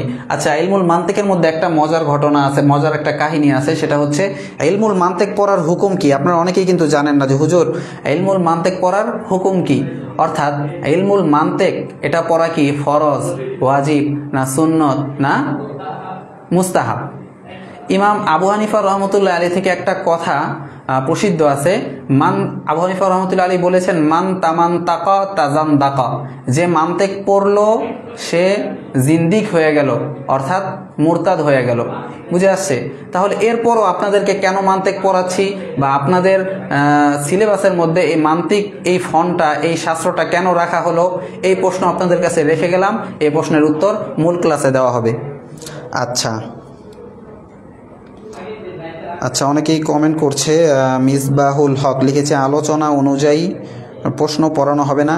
হ্যাঁ, এটাই তো বললাম যে প্রশ্নকে সামনে রেখে, অর্থাৎ আমরা যে কিতাবটা পড়াবো আপনার প্রশ্নকে সামনে রেখে, এমন যাতে না হয় যে শুধু কিতাব পড়ায় দিলাম, পরীক্ষার প্রশ্নের খবর নাই। অর্থাৎ কিতাব পড়ায় দিলে অনেক সময় এমন হয় কিতাব বুঝে, কিন্তু পরীক্ষায় লেখার যে একটা ধরন, আন্দাজ, পরীক্ষায় কোন জায়গা থেকে আসতে পারে বা সাজেশন ভিত্তিক পড়ানো, এটার তেমন একটা ধারণা হয় না শুধু কিতাব পড়ে গেলে। আবার শুধু পরীক্ষা কেন্দ্রিক পড়লে শুধু পরীক্ষার কমন প্রশ্নগুলো পড়ে গেল, কিন্তু কিতাবের সাথে সম্পর্ক নাই, এটাও খারাপ, এটাও হবে না। আবার একেবারে যে শুধু কিতাবের মধ্যেই ডুবে থাকবো এমনটাও হবে না। আচ্ছা, মিসবাহুল হক প্রতিদিনের পড়া প্রতিদিন নেওয়া হবে কি? হ্যাঁ, প্রত্যেক দিন আপনাদেরকে তো একটা বাড়ির কাজ, হোমওয়ার্ক দেওয়া হবে। এখন আপনারা যদি করে না আসেন সেক্ষেত্রে এটা তো অফলাইন, আমরা তো আর বেশি থেকে বেশি একটা ধমক দিতে পারবো, রাগ করে ধরেন আজকের ক্লাস অফ করে দিতে পারবো, এবং রাগ করে ধরেন ক্লাস থেকে চলে যেতে পারবো ক্লাস না করিয়ে। বুঝে আসছে? এর বেশি তো কিছু করতে পারবো না। বুঝে আসছে? আচ্ছা, শান্ত ইসলাম লিখেছে মুরতাদ মানে কি? মুরতাদ মানে হচ্ছে যারা ইরতাদ্দা ইয়ারতাদ্দু থেকে ইসমে মাফাউলের সিগা হচ্ছে, ইসমে ফাইলের সিগা হচ্ছে মুরতাদ। এর শাব্দিক অর্থ হচ্ছে আল ইরতিদাদু। এই মাজদারের শাব্দিক অর্থ হচ্ছে আর রুজু, ফিরে আসা, ফিরে যাওয়া। বুঝে আসছে? তো আল ইরতিদাদ এই মাজদারের শাব্দিক অর্থ, আবিধানিক অর্থ হচ্ছে ফিরে যাওয়া। তো মুরতাদ কাকে বলে? মুরতাদ হচ্ছে ওই ব্যক্তি আর রাজিউ আনিল ইসলাম, যে ব্যক্তি ইসলাম থেকে ফিরে গেছে। অর্থাৎ সে ধরেন আগে মুসলমান ছিল, কিন্তু যে ধরেন বাংলাদেশে অনেক নাস্তিক টাস্তিক আছে না, যেমন আসাদ নূর আগে মুসলমান ছিল, পরে ইয়া হয়ে গেছে। তারপরে আরেকটা মজুমদার আছে না, একজন মুসলমান ছিল, ও নাকি আগে নামাজ টামাজও পড়তো, এরপরে এখন এমন এমন কথাবার্তা বলে যেগুলো ওর আকীদার বিপরীত। আচ্ছা যাই হোক, যারা ইসলাম থেকে ফিরে যায় তাদেরকেই মুরতাদ বলে। তো এই হচ্ছে, এইভাবে আমরা আমাদের লেসন প্ল্যানটা সাজিয়েছি। এইভাবে ইনশাআল্লাহ আমরা আমাদের ক্লাসগুলো পড়ানোর চেষ্টা করব। এখন দুরুসুল বালাগা এই কিতাব থেকে আমি আপনাদেরকে আমাদের পড়ানোর ধরনটা কি হবে সেটা আপনাদের সামনে কিছুটা উপস্থাপন করব ইনশাআল্লাহ তাআলা। আচ্ছা, সাদ আব্দুল্লাহ লিখেছে, ওস্তাদের মুখে ইলমের ঝর্ণা প্রবাহিত হচ্ছে, মাশাআল্লাহ। ওস্তাদের জন্য আন্তরিক দোয়া রইল এগিয়ে যেতে, আপনার খাস ছাত্র সাদ আব্দুল্লাহ। আচ্ছা, ধন্যবাদ সাদ আব্দুল্লাহকে। সাদ আব্দুল্লাহ আমার ছাত্র, ঠিক আছে, আমি ওকে চিনিও। তো যাই হোক, সাদ আব্দুল্লাহর জন্য অসংখ্য দোয়া রইল। আল্লাহ তাআলা সাদ আব্দুল্লাহকে, সাদ আব্দুল্লাহর ইলম এবং আমলে বারাকা দান করুক। আচ্ছা, তো শুরুতেই আমরা ইলমুল বালাগাতের গুরুত্বপূর্ণ একটা অধ্যায়, ইলমুল বালাগাতের গুরুত্বপূর্ণ একটা অধ্যায় ফাসাহাত নিয়ে আজকের একটু আলোচনা করব। তো তার আগে আমরা ইলমুল বালাগা সম্পর্কে একটু ধারণা নিয়ে আমরা এখান থেকে কিছু অংশ যতটুকু সময় হয় ইনশাআল্লাহ আমরা একটু পড়ব। শুরুতেই আপনাদেরকে বলি, এই যে ইলমুল বালাগা, ইলমুল বালাগা এই ফন্টটা বা এই শাস্ত্রটা মূলত তিনটা এলেম দ্বারা গঠিত। যেমন নাহু, সরফ, এগুলোর মধ্যে অন্য অন্য কোনো আলাদা আলাদা শাস্ত্র নেই। কিন্তু ইলমুল বালাগা এমন না যে সরফ শাস্ত্রটা বা নাহু শাস্ত্রটা অন্য অন্য এলেম দ্বারা গঠিত, এমন না। কিন্তু ইলমুল বালাগা এই শাস্ত্রটা আলাদা আলাদা তিনটা শাখা এলেম দ্বারা গঠিত। ওই শাখা এলেমগুলো কি কি? এক নাম্বার হচ্ছে ইলমুল মাআনি, দুই নাম্বার হচ্ছে ইলমুল বায়ান, তিন নাম্বার হলো ইলমুল বাদিয়া। এই তিনটা বিষয়ের সমন্বয়ে হচ্ছে ইলমুল বালাগা। যেহেতু এই তিনটা বিষয়ের সমন্বয়ে ইলমুল বালাগা ঘটিত, এই জন্য অনেকে এই ইলমুল বালাগাকে উলুমুল বালাগা বলে, অর্থাৎ বালাগাতের ইলম সমূহ। যেহেতু ইলমুল বালাগাটা তিনটা বিষয়, মাআনি, বয়ান এবং বাদিয়া এর মাধ্যমে ঘটিত, এই জন্য এই তিনটা বিষয়কে সমন্বয় করে বলা হয় যে মাআনি, বয়ান এবং বাদিয়া, এই তিনটা বিষয়ের সমন্বয়ে বলা হয় উলুমুল বালাগা। তবে ইলমুল বালাগার মৌলিকভাবে একটা সংজ্ঞা বা ব্যাখ্যা আছে। ইলমুল বালাগা কাকে বলে? ইলমুল বালাগা হচ্ছে এমন নিয়মাবলী, ইলমুল বালাগা এমন কায়দা কানুন বা নিয়মাবলী, যেই কায়দা কানুন বা নিয়মাবলী একজন মানুষ শিখার পরে সে তার মনের ভাব মর্ম উদ্দেশ্যগুলো শুদ্ধ এবং বিশুদ্ধ ও সুন্দর। দেখেন কয়টা কথা বললাম, মনের ভাব মর্ম উদ্দেশ্যটা শুদ্ধ, বিশুদ্ধ ও সুন্দর শব্দে স্থান কাল পাত্রের চাহিদা অনুযায়ী উপস্থাপন করতে পারে, সেই নিয়মাবলী বা সেই কায়দা কানুনকেই ইলমুল বালাগা বলে। এটা একটু লম্বা, আপনাদের বুঝতে একটু কষ্ট হতে পারে, এজন্য আমি সংক্ষেপে আরেকবার বলি। যেই নিয়মাবলী জানার দ্বারা আমরা মনের ভাব, আমরা কথার মাধ্যমে তো আমাদের মনের ভাবটা শ্রোতার সামনে উপস্থাপন করি, তাই না?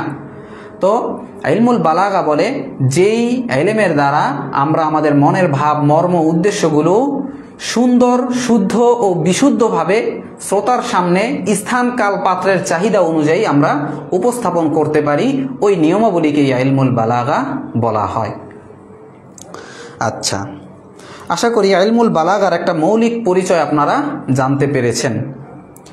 এরপরে আসি, বালাগাত এটা ফাসাহাত ছাড়া হয় না। বালাগাত হচ্ছে, বালাগাতের জন্য ফাসাহাত অন্যতম শর্ত। এখন বলবেন যে হুজুর ফাসাহাত আবার এটা কোথা থেকে আসলো? এটা হচ্ছে, যেমন ধরেন আমি আগেই বললাম যে ইলমুল বালাগার জন্য, আরবি ভাষার জন্য, আরবি সাহিত্যের জন্য পাঁচটা এলেম সম্পর্ক রাখে আরবি সাহিত্যের সাথে। নাহু সরফ, এরপরে ইলমুল এমলা, ইলমুল আরুজ, 5 নাম্বার হচ্ছে বালাগাত। তো বালাগাতটাকে 5 নাম্বারে আনার কারণ কি? 5 নাম্বারে আনার কারণ হলো 3 নাম্বার আর 4 নাম্বার অর্থাৎ ইলমুল আরুজ এবং ইলমুল এমলা, ইলমুল এমলা এবং ইলমুল আরুজ এই দুইটা এলেম বালাগাতের পূর্ব শর্ত নয়, কিন্তু প্রথম দুইটা অর্থাৎ ইলমুন নাহু এবং ইলমুস সরফ, ইলমুন নাহু এবং ইলমুস সরফ এই দুইটা হচ্ছে বালাগাতের পূর্ব শর্ত। অর্থাৎ আপনার বাক্যের মধ্যে, আপনার কথার মধ্যে যদি ইলমুন নাহু এবং ইলমুস সরফ না থাকে, সেক্ষেত্রে আপনার কথা যতই আপনি বালাগাত এর মধ্যে মিশ্রিত করেন, আপনার কথা বালাগাতের মানদণ্ডে কিন্তু উত্তীর্ণ হবে না। কাজেই আমরা যদি বলিগ হতে চাই, আমাদের কথাকে বালাগাত পূর্ণ করতে চাই, বালাগাতের মানদণ্ডে আমাদের কথাকে উন্নীত করতে চাই, সেক্ষেত্রে প্রথমেই আমাদের শব্দের ব্যাকরণগত যে ভুল আছে এবং শব্দগত যে ভুল আছে, এই শব্দগত ভুল এবং ব্যাকরণগত ভুল থেকে আমাদের কথাকে আগে মুক্ত করতে হবে। বুঝে আসছে? এটাই বলেছি আমি যে বালাগাতের জন্য পূর্ব শর্ত হচ্ছে ফাসাহাত। ফাসাহাত মানে ওই যে অন্যান্য যে ইলম আছে নাহু এবং সরফ, ওই ইলমের যেই ভুল ভ্রান্তি আছে ওগুলো থেকে আগে মুক্ত হতে হবে। আচ্ছা, তো এই যে প্রথমে আমরা ফাসাহাত নিয়ে এখানে যে আলোচনা করব, ফাসাহাতটা সংক্ষেপে, যেহেতু আমরা সংক্ষেপে আলোচনা করতেছি, সংক্ষেপে এইভাবে বলা যায় যে আরবি যে নিয়ম কানুন আছে, ওই নিয়ম কানুনের বহির্ভূত হওয়া, মানে নিয়ম কানুন অনুযায়ী হলে সেক্ষেত্রে যে ফাসাহাত পূর্ণ হবে, আর নিয়ম কানুন অনুযায়ী না হলে সেক্ষেত্রে সেটা ফাসাহাত পূর্ণ হবে না। আচ্ছা, তো আল ফাসাহাতু ফিল লুগাতি, ফাসাহাতের শাব্দিক অর্থ কি? তুমবিউ আনিল বায়ানি ওয়া যুহুর। ফাসাহাত এর শাব্দিক অর্থ হলো আল ফাসাহাতু ফিল লুগা। আল ফাসাহাতু ফিল লুগা মানে হচ্ছে ফাসাহাতের শাব্দিক অর্থ। ফাসাহাতের শাব্দিক অর্থ কি? তুমবিউ আনিল বায়ানি ওয়া যুহুর। এই ফাসাহাত শব্দটা ব্যক্ত করে, বর্ণনা করে, কাকে বর্ণনা করে? বয়ান এবং যুহুরকে বর্ণনা করে। অর্থাৎ ফাসাহাতের শাব্দিক অর্থ হচ্ছে বয়ান এবং যুহুর। বয়ান অর্থ বর্ণনা, যুহুর অর্থ প্রকাশ পাওয়া। তাহলে আমরা বলতে পারি ফাসাহাতের শাব্দিক অর্থ হচ্ছে বর্ণনা, সুস্পষ্ট বর্ণনা, এবং যুহুর মানে প্রকাশ পাওয়া বা সুপ্রকাশ। আমরা সংক্ষেপে বলতে পারি ফাসাহাতের শাব্দিক অর্থ হচ্ছে সুস্পষ্ট বর্ণনা বা সুপ্রকাশ। আচ্ছা, ইউকালু, এই ফাসাহাত অর্থ যে সুস্পষ্ট বর্ণনা বা সুপ্রকাশ, এর একটা উদাহরণ দিবে। ইউকালু বলে আফসাহাস সাবিয়্যু ফি মানতিকিহি। মানতিকুন শব্দের অর্থ হচ্ছে কথা, কথা। আফসাহাস সাবিয়্যু শিশু, সাবিয়ুন শব্দের অর্থ শিশু, এটা সবাই জানেন। শিশুটি তার কথা, শিশু প্রকাশ পেয়েছে তার কথায়, অর্থাৎ শিশুটির কথা প্রকাশ পেয়েছে বা শিশুটির কথা স্পষ্ট হয়েছে, শিশুটির কথা সুস্পষ্ট, সুপ্রকাশ হয়েছে। তাহলে এখানে আফসাহা শব্দটা সুপ্রকাশ হওয়া এবং স্পষ্ট হওয়ার অর্থে ব্যবহৃত হলো। ইদা বানা ওয়া যাহরা কালামুহু, এই কথাটা আফসাহাস সাবিয়্যু ফি মানতিকিহি, এই কথা আরবের লোকেরা কখন বলে? যখন ইদা বানা ওয়া যাহরা কালামুহু, যখন একজন বাচ্চা, একজন শিশুর কথা মুখে ফুটে, যখন তার শিশুর মুখে কথা ফুটে, তখন আরবের লোকেরা বলে যে আফসাহাস সাবিয়্যু ফি মানতিকিহি, যে বাচ্চাটার কথা কি হয়েছে? মুখে ফুটেছে, বা বাচ্চার মুখে কথা শুরু হয়েছে। তো এর মাধ্যমে আশা করি আপনারা ফাসাহাতের শাব্দিক অর্থ কি সেটা বুঝতে পেরেছেন। ওয়া তাকাউ ফিল ইসতিলাহি, এবং ইসতিলাহের মধ্যে ফাসাহাতের অর্থাৎ পরিভাষায় ফাসাহাত কাকে বলে? ওয়াসফান লিল কালিমাতি ওয়াল কালামি ওয়াল মুতাকাল্লিমি। পরিভাষায় ফাসাহাত হলো কালিমার গুণ এবং কালামের গুণ এবং মুতাকাল্লিমের গুণ। কিছুই বুঝেন নাই লাড্ডু, ভালো করে খেয়াল করেন। পরিভাষায় ফাসাহাত কাকে বলে? পরিভাষার মধ্যে ফাসাহাতটা 3টা জিনিসের গুণ হয়, 3টা জিনিসের নাত সিফাত হয়, গুণ হয়, বিশেষণ হয়। এই 3টা জিনিস কি কি? 1 নাম্বার হচ্ছে কালিমা অর্থাৎ শব্দ।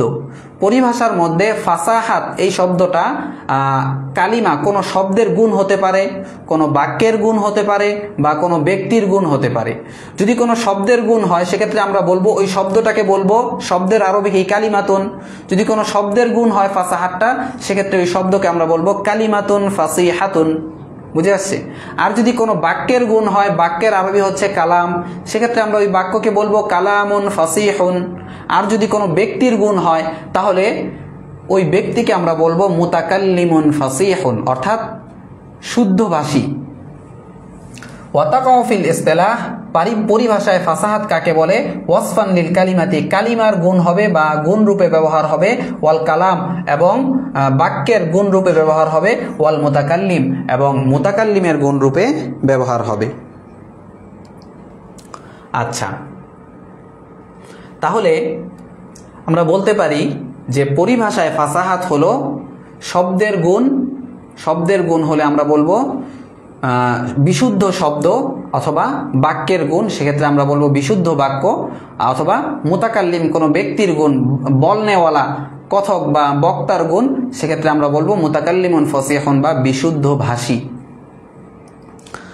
আচ্ছা, একজন কমেন্ট করেছে, হুজুর আরবির বাংলা অর্থ না থাকলে আমরা ক্লাসের স্লাইড পড়ে তো কিছু বুঝবো না, যতই আপনারা বাংলা অর্থ বলে দেন না কেন। আচ্ছা, আপনি তাহলে আমাদের আগের ক্লাসগুলো করেন নাই, বুঝে আসছে আপনার প্রশ্ন। একথা আমাকে বোঝাচ্ছে যে আপনি আগের ক্লাসগুলো করেন নাই। আর তাছাড়া আমরা তো ক্লাস শেষ করি নাই, তাই না? ক্লাস তো শেষ করি নাই, ক্লাস এখনও চলমান। আপনার প্রশ্নের উত্তর আপনি সামনে পেয়ে যাবেন। আচ্ছা, আজকে যেহেতু প্রথম, আপনি হয়তো প্রথম আসছেন, এই জন্য বলে দেই, আমাদের এই স্লাইডে বা আপনাদেরকে যে লেকচার শিট দেওয়া হবে, আজকের ক্লাসের লেকচার শিটটা আপনি গ্রুপে, আমাদের গ্রুপে পেয়ে যাবেন, ফ্রি ক্লাসের গ্রুপে পেয়ে যাবেন। তো ফ্রি ক্লাসের গ্রুপে ওইখানে লেকচার শিটের মধ্যে আপনার শাব্দিক অর্থ এবং সরল শাব্দিক অনুবাদ এবং সরল অনুবাদ, এর পাশাপাশি যেইখানের যদি কোনো ব্যাখ্যা বিশ্লেষণ থাকে ওই ব্যাখ্যা বিশ্লেষণগুলো পেয়ে যাবেন। আর এই লেকচার শিটটা আমরা এমনভাবেই তৈরি করব যাতে করে একজন ছাত্রকে, মানে আমাদের পক্ষে যতটুক সম্ভব যত সহজে এবং যত সরলভাবে সাবলীলভাবে একজন ছাত্রকে বোঝানো যায়, ওইভাবেই আমরা আমাদের লেকচার শিটটা তৈরি করার চেষ্টা করব। আচ্ছা, এরপরে সাফিয়া সুলতানা যুক্ত হয়েছে আমাদের সাথে, লিখেছে আসসালামু আলাইকুম। ওয়ালাইকুম আসসালাম ওয়া রাহমাতুল্লাহ। আচ্ছা, দেরিতে যুক্ত হয়েছেন অথবা যুক্ত হয়েছেন আগেই, সালাম দিয়েছেন দেরিতে, সমস্যা নেই। আচ্ছা, আমরা আমাদের ক্লাসটা একটু শেষ করি। আচ্ছা, এরপরে দেখেন, তো বললাম যে ফাসাহাতের পারিভাষিক অর্থ কি? ওয়াসফান লিল কালিমাতি ওয়াল কালামি ওয়াল মুতাকাল্লিম, কালিমা, কালাম এবং মুতাকাল্লিমের সিফাত হবে বা বিশেষণ হবে। তো ফাসাহাতুল কালিমা, কালিমার ফাসাহাত কাকে বলে? একটা কালিমা বিশুদ্ধ হয়েছে, এটা আমরা কিভাবে বুঝবো? কালিমাটা বিশুদ্ধ হওয়ার জন্য কি কি লাগবে? সালামাতুহা, কালিমাটা মুক্ত হওয়া লাগবে তিনটা জিনিস থেকে। কালিমা বিশুদ্ধ হবে, কালিমাটা বিশুদ্ধ হয়েছে এটা আমরা বুঝবো যখন ওই কালিমাটা মুক্ত হবে তিন জিনিসের মাধ্যমে। মিন তানাফুরিল হরুফ, তানাফুরুল হরুফ থেকে। এখন হুজুর তানাফুরুল হরুফ এটা আবার কি? এটার ব্যাখ্যা বিশ্লেষণ সামনে আসবে। তানাফুরুল হরুফ থেকে মুক্ত হতে হবে। 2 নাম্বার মুখালাফাতুল কিয়াস ও মুখালাফাতিল কিয়াস, মুখালাফাতুল কিয়াস থেকে মুক্ত হতে হবে। ওয়াল গরাবা, এবং গরাবাত থেকেও মুক্ত হতে হবে। আচ্ছা, ফাতানাফুরুল হুরুফ, তানাফুরুল হুরুফ কাকে বলে? ওয়াসফুন ফিল কালিমা, তানাফুরুল হুরুফ এটা হচ্ছে কালিমার এমন একটা অবস্থা বা কালিমার এমন একটা কাইফিয়াত বা গুণ, ইউজিবু সিকলাহা আলাল লিসান, যেই গুণটা জবানে উচ্চারণে কাঠিন্যতা সৃষ্টি করে, কাঠিন্যতাকে আবশ্যক করে। অর্থাৎ তানাফুরুল হুরুফ মানে হচ্ছে আপনার শব্দের মধ্যে এমন একটা বিষয় থাকবে যে বিষয়টার কারণে আমরা মুখে উচ্চারণ করতে শব্দটা আমাদের কাছে কঠিন লাগবে। বুঝে আসছে?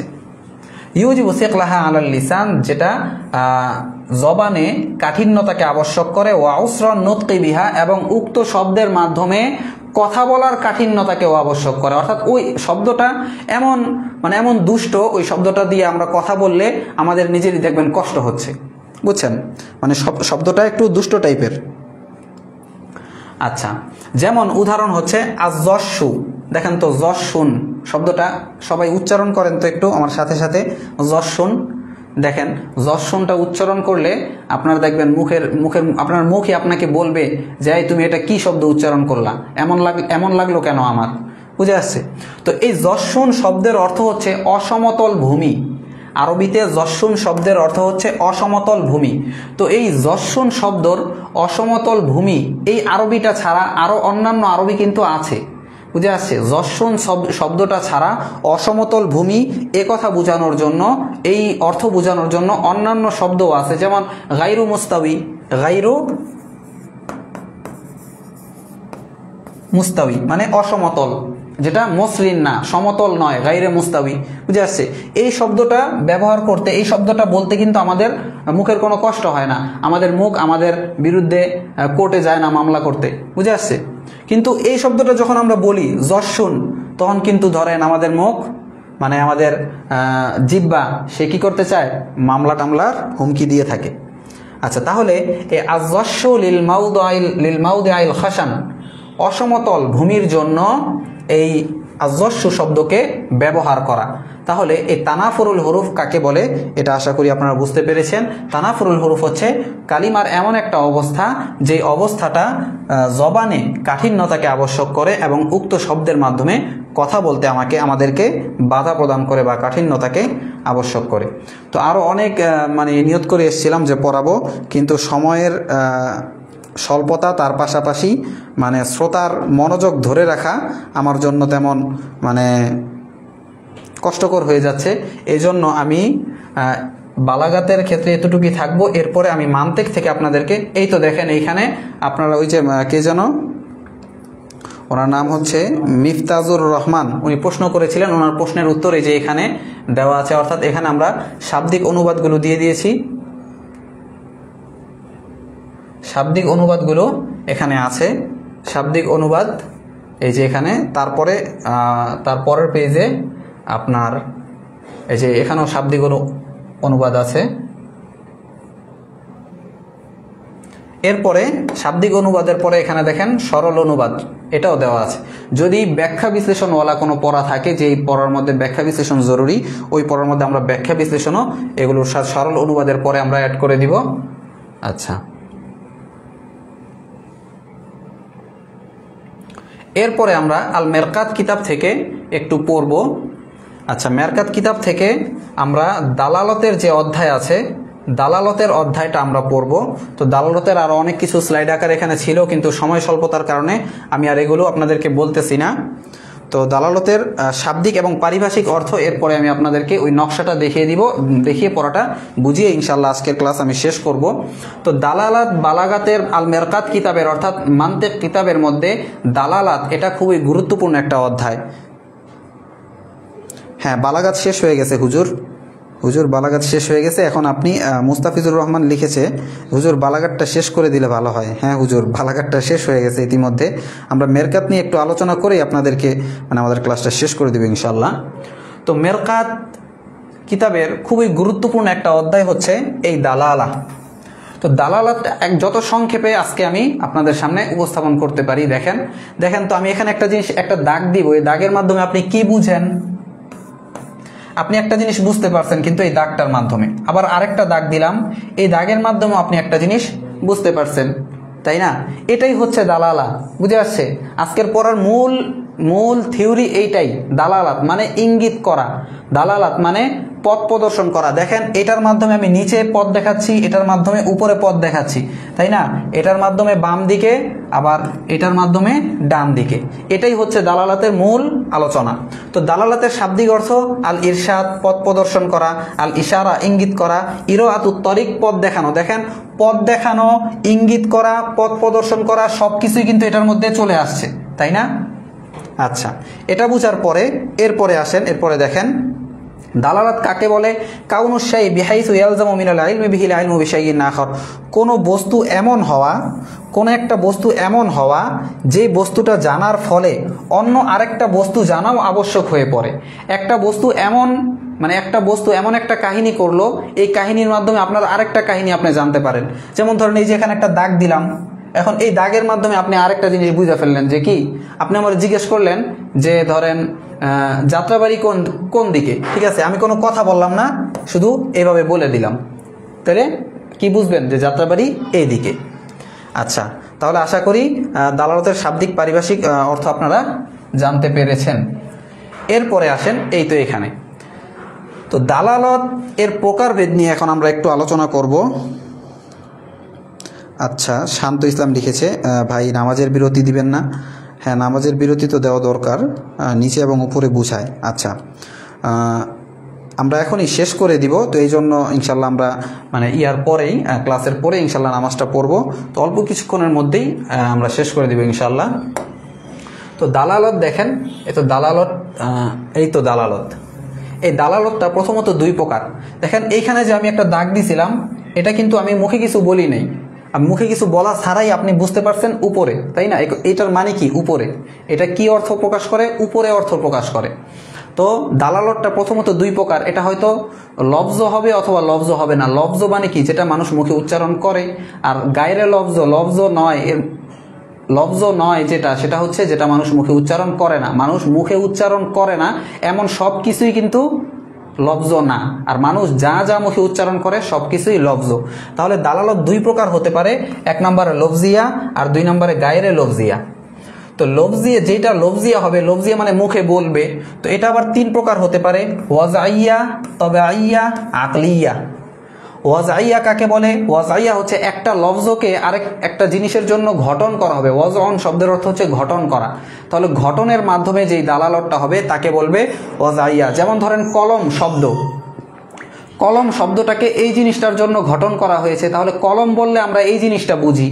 এমনিভাবে ধরেন আমাদের আজকে অনেক কমেন্ট করেছে মিফতাজুর রহমান রনি, তো মিফতাজুর রহমান রনিটাকে, এই শব্দটাকে গঠন করা হয়েছে মিফতাজুরের বডির জন্য, ঠিক না? তাহলে মিফতাজুর বললে আমরা মিফতাজুরের যে বডিটা আছে এই বডিটা বুঝি। তো এরকম মাসালান দালালতে লফজিয়ায়ে ওয়াজআইয়া, অর্থাৎ লফজিয়া ওয়াজআইয়া হচ্ছে একটা নাম, খালিদুন আলা মুসাম্মাহু, খালিদুনটা তার যে বডি আছে ওই বডিকে বুঝায়। আর তবআইয়া যেটা হচ্ছে লফজিয়ায়ে তবআইয়া, যেটা মানুষের মুখ থেকে বের হবে, তবে এটা গঠন করে নাই। ভাষাবিদরা একটাকে আরেকটার জন্য গঠন করবে না, তবে এটা তবিয়ত, মানুষের স্বভাবের মাধ্যমে এটা চলে আসবে, এই লফজটা চলে আসে। যেমন মাসালান উহ উহ আলা ওয়াজহি সাদরি, যেমন আমরা কাশি দেই, কাশি দেই কখন? যখন আমাদের বুকে ব্যথা হয়, তাই না? তাহলে এই উহ উহ শব্দের মাধ্যমে আমরা বুঝতে পারি যে বুকের মধ্যে কি হচ্ছে? ব্যথা হচ্ছে। এমনিভাবে আকলিয়া, যেটা লফজের ঘটনের মাধ্যমেও বুঝি না, আবার তবিয়ত স্বভাবের মাধ্যমেও বুঝি না, বরং বুঝি আকল, আমাদের ব্রেনের মাধ্যমে। যেমন ধরেন এই রুমের সব কিছু, দরজা জানালা সব বন্ধ, বাইরে থেকে একজন ধরেন একটা টোকা দিছে, দরজায় একটা টোকা দিছে, তো টোকার মাধ্যমে আমি ব্রেনে বুঝতে পারছি যে কি বাহিরে দরজার ওই পাশে একজন কি আছে? ব্যক্তি আছে। তো মাসালান এই আকলিয়ার উদাহরণ হচ্ছে মাসালান লফজে দায়েজ। দায়েজ এটা আরবিতে একটা শব্দ, ধরেন ঠাস একটা শব্দ হলো, এই শব্দটা ফি ওয়ারাইল জিদার, দেয়ালের ওপাশ থেকে এই শব্দটা আলা উজুদিল ইনসান, দেয়ালের ওপাশে একজন মানুষ আছে, এ কথার উপরে দালালত করে। আচ্ছা, অনেকেই নামাজের ছুটি যাচ্ছে, নামাজের বিরতির কথা বলছে, তো আমাদের ক্লাসটা আমরা আজকে এখানেই শেষ করব। তো এই দালালতের গায়রে লফজিয়ার যে প্রকারটা, এটা ইনশাল্লাহ আমরা মূল ক্লাসে পড়ব। তো আজকে এই পর্যন্তই থাকবে। আপনাদের কোনো জিজ্ঞাসা বা প্রশ্ন থাকলে করতে পারেন। আচ্ছা, তো আপনাদের কোনো জিজ্ঞাসা বা প্রশ্ন থাকলে করতে পারেন। আমাদের তাদিস টিম আপনাদেরকে সার্বিক সহযোগিতা করার জন্য প্রস্তুত আছে। তো আজকে আমাদের এই আলোচনা এতটুকুই থাকবে। তো আপনাদের মানে আমি যতটুকু চেষ্টা করেছি কিতাব এবং ফন সম্পর্কে ধারণা দেওয়ার জন্য। তো আজকের ক্লাসটা আপনাদের কেমন লাগলো সেটা কমেন্টে জানিয়ে দিবেন। এবং আচ্ছা, খালেদ বিন ওয়ালিদ লিখেছে আসসালামু আলাইকুম। ওয়ালাইকুম আসসালাম ওরহমতুল্লাহ বরকাতু। তো খালেদ বিন ওয়ালিদকে ধন্যবাদ শেষ সময় আমাদেরকে শুরুর যে একটা ফিল সেটা শেষ সময়ের মধ্যে আমাদেরকে দেওয়ার জন্য। তো যাই হোক, আজকের ক্লাসটা আমরা এখানে শেষ করছি। তো দেখা হবে মূল ক্লাসে। ওই পর্যন্ত সকলে ভালো থাকবেন, সুস্থ থাকবেন, এবং যার যে কোনো জিজ্ঞাসা আপনারা আমাদের পেজে হোক, কমেন্ট বক্সে হোক, অথবা আমাদের নাম্বারে হোক যোগাযোগ করতে পারেন। আপনাদেরকে সার্বিক সহযোগিতা করা হবে। আর একটা জিনিস আমি আবারও বলি, ক্লাসের শুরুতে বলেছিলাম, সেটা হচ্ছে আমাদের সময় কিন্তু একদম শেষ। 1 তারিখ থেকে আমাদের ক্লাস ধারাবাহিকভাবে চলবে। তো সেক্ষেত্রে অনেক সময় এমন হয় যে আজকে হব, কালকে হব, এইভাবে করতে করতে আমরা সময় পার করে ফেলি, ঠিক আছে? তো এক্ষেত্রে দেখা যায় যে অনেক পরে যায় আমরা ভর্তি হই, সেক্ষেত্রে আগের ক্লাসগুলো রেকর্ডেড দেখতে হয়। তো রেকর্ডেড দেখার ক্ষেত্রে একটা মানে মনোবল থাকে না, এই জন্য অনেক পর আমরা মিস করে ফেলি।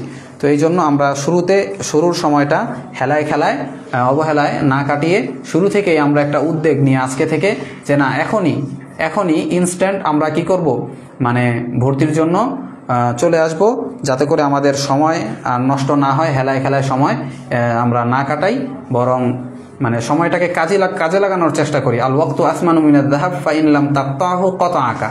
সময় স্বর্ণের চেয়েও দামি। আরেকটা বর্ণনা আছে যে আল ওয়াক্তু কাস-সাইফ, সময় হচ্ছে তরবারির মতো। ফাইন লাম তাকতাহু কাতাআকা, যদি তুমি সময়কে মূল্যায়ন না করো তাহলে সময় তোমাকে মূল্যায়ন করবে না। শাব্দিক অর্থ বললে যদি তুমি সময়কে না কাটো তাহলে সময়ও তোমাকে কাটবে না। তো যাই হোক, তো যারা মানে চিন্তা ভাবনা করতেছেন যে ভর্তি হব কি হব না, আরও কয়েকটা ক্লাস দেখি, আরও অন্যান্য জায়গায় দেখি, আমাদের পক্ষ থেকে ইনশাল্লাহ আপনারা পূর্ণ সাপোর্ট পাবেন, পূর্ণ সহযোগিতা পাবেন, কোনো দিকে ইনশাল্লাহ কমতি হবে না। তো যাই হোক, আজকে এই পর্যন্তই। আমরা এরপরে ইনশাল্লাহ মূল ক্লাসে দেখা হবে। ওই পর্যন্ত ভালো থাকবেন, সুস্থ থাকবেন। আসসালামু আলাইকুম ওয়া রাহমাতুল্লাহি ওয়া বারাকাতুহু।